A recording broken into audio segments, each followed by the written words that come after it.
Delphine, je le disais, c'est la polémique de la semaine, la création d'un méga fichier biométrique, le fameux TES. On en a beaucoup parlé. Rappelez-nous d'abord exactement de quoi il s'agit. TES comme titre électronique sécurisé, on peut aussi l'appeler le fichier des gens honnêtes, puisque c'est censé protéger ceux qui ont des vrais papiers.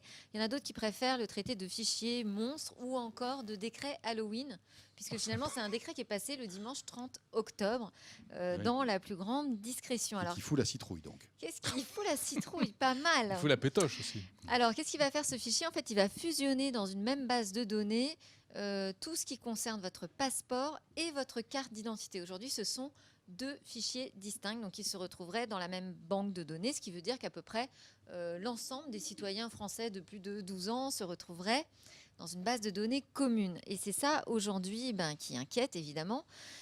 Notamment le Conseil national du numérique qui, en début de semaine, a manifesté son étonnement, son désarroi et a demandé carrément la suspension du décret constituant ce fichier et a appelé à une vraie consultation. Qu'est-ce qu'on reproche à ce fichier, Delphine?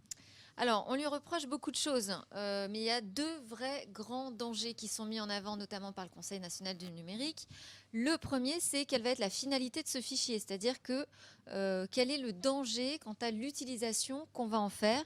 On peut imaginer le pire, évidemment, par exemple, l'identification systématique des personnes à partir de leurs données biométriques. Ça voudrait dire que, je ne sais pas, vous passez dans la rue, une simple caméra de vidéosurveillance permettrait de reconnaître qui vous êtes et de donner toutes les informations sur vous. Ça fait penser effectivement aux fichiers de l'époque de Vichy, enfin tout ça est un petit peu angoissant. Le gouvernement rappelle quand même que c'est absolument impossible puisque c'est interdit par le décret, on n'a pas le droit de faire d'identification à partir de cette base de données. Bernard Cazeneuve, le ministre de l'Intérieur, dit même que pour y arriver, il faudrait carrément changer la Constitution française. Donc il garantit qu'il n'y a pas ce risque-là. Le Conseil numérique dit oui, mais dans un contexte de montée des populismes en Europe et tout ça, nous, on est quand même inquiets. Deuxième danger, là beaucoup plus plausible et concret, je dirais, c'est juste la sécurité informatique. Comment on va sécuriser un fichier aussi monstrueux qui va représenter évidemment une manne, puisque ça a une valeur inestimable de se dire qu'on va avoir l'ensemble des Français regroupés dans une même base de données.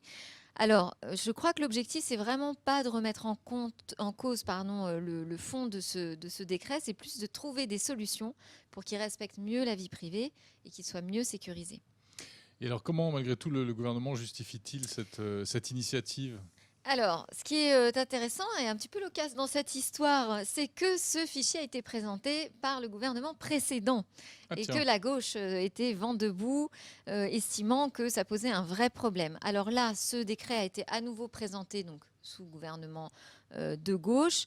Bernard Cazeneuve nous dit que toutes les réserves ont été prises en compte parce qu'à l'époque, le Conseil constitutionnel l'avait quand même rejeté. Donc ce texte aurait été modifié prenant en compte toutes les réserves du Conseil constitutionnel. L'ancien gouvernement d'ailleurs soutient, François Fillon a dit que tout à fait, il réitère la nécessité de ce fichier.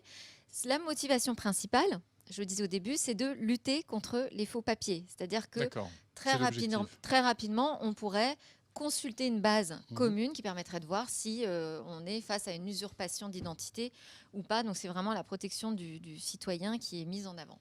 Est-ce qu'il y aurait des alternatives à la création de ce fichier, ce méga fichier en fait? Alors, il y en aurait. Il y a une piste qui est intéressante qui a été proposée, qui serait d'intégrer finalement ces données dans une puce, puisqu'aujourd'hui, les données biométriques sont intégrées dans votre passeport. En revanche, ce n'est pas le cas sur la carte d'identité. Ce serait d'intégrer dans une puce l'ensemble de ces informations aussi sur votre carte d'identité. Ça change quoi? Ça change que le citoyen est à nouveau propriétaire de ces informations. C'est-à-dire que c'est dans sa poche.